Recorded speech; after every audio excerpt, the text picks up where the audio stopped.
Assalamualaikum warahmatullahi wabarakatuh. Halo anak-anak hebat, bagaimana kabar kalian hari ini? Semoga kalian semangat ya untuk mengikuti pembelajaran bahasa Indonesia hari ini. Sekarang kita akan mempelajari teks cerpen bersama saya, Ibu Erni. Pengertian cerpen menurut para ahli. Menurut J.S. Badudu, cerpen adalah kisah cerita pendek yang berfokus dan berkonsentrasi pada satu peristiwa kejadian yang hanya mengisahkan satu tokoh cerita saja. Menurut AUKH, cerpen merupakan prosa pendek di mana kisah ceritanya ditulis secara fiksi dan fantasi. Sedangkan menurut Handy, cerpen merupakan cerita pendek yang ditulis secara singkat dan pendek.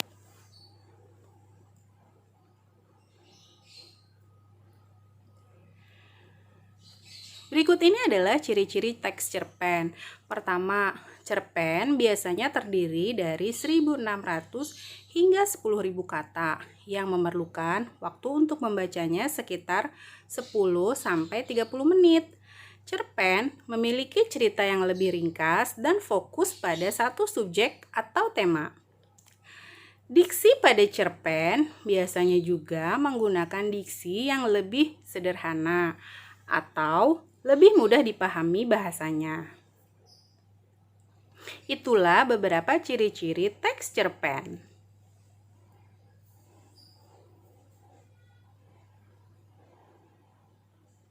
Nah, sejauh ini apakah semuanya sudah jelas? Cerpen dibangun oleh dua unsur, yaitu unsur intrinsik dan ekstrinsik. Unsur intrinsik cerpen adalah unsur yang membangun dari dalam, ada tema. Yang kedua, ada alur atau plot. Yang ketiga, setting atau latar. 4, tokoh dan perwatakannya. Yang kelima, sudut pandang atau point of view. Yang terakhir adalah amanat.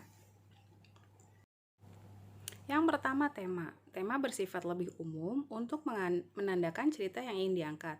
Contohnya ada tema mengenai persahabatan, kisah cinta, perjuangan seorang ibu, dan lain sebagainya. Berikutnya ada alur atau plot, urutan peristiwa atau jalan cerita pada sebuah cerpen.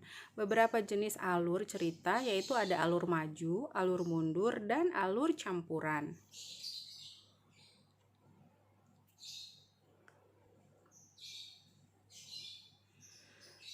Setting atau latar adalah penjelasan mengenai latar tempat, waktu, dan suasana yang terjadi dalam cerpen tersebut. Nah, yang berikutnya ini ada tokoh dan perwatakannya. Gambaran sifat dari para pemeran yang diceritakan dalam sebuah cerpen. Tokoh terdiri dari 3 jenis, yaitu protagonis, yaitu tokoh yang baik, antagonis, tokoh yang jahat, dan tritagonis, tokoh yang netral. Sudut pandang atau point of view merupakan cara pandang pengarang pada saat menceritakan kisah pada sebuah cerpen. Sudut pandang dibagi menjadi 2 bentuk, yaitu sudut pandang orang pertama yang terdiri dari pelaku utama, yaitu aku merupakan tokoh utama, dan pelaku sampingan, yaitu aku menceritakan orang lain. Sedangkan sudut pandang orang ketiga terdiri dari serba tahu, yaitu dia menjadi tokoh utama dan pengamat. Terakhir ada amanat, adalah pesan moral atau pelajaran penting yang disampaikan oleh penulis kepada pembaca. Pesan moral yang disampaikan biasanya dalam bentuk tersirat maupun tersurat.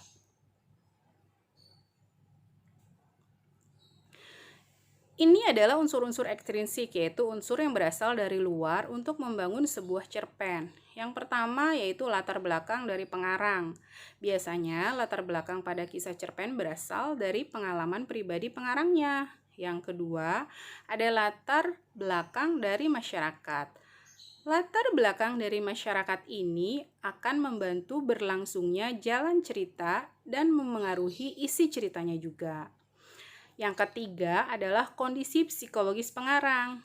Kondisi psikologis berupa keadaan yang senang, sedih, suka, dan duka yang memengaruhi mood penulis saat membuat sebuah cerpen.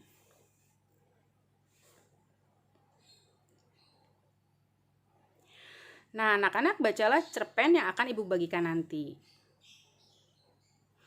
Dari cerpen yang tadi Ibu bagikan, pesan atau pelajaran penting dari cerpen Papa Pemberantas Korupsi adalah korupsi merupakan tindakan yang melawan hukum. Oleh karena itu, jangan pernah melakukan tindakan korupsi. Jangan takut untuk melawan korupsi dan laporkan jika ada tindakan korupsi.